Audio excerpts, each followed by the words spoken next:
junto aos teus pés,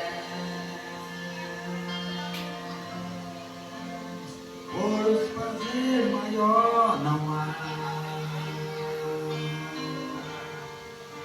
que me render e te adorar.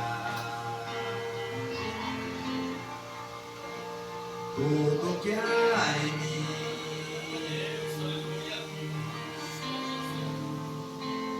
quero te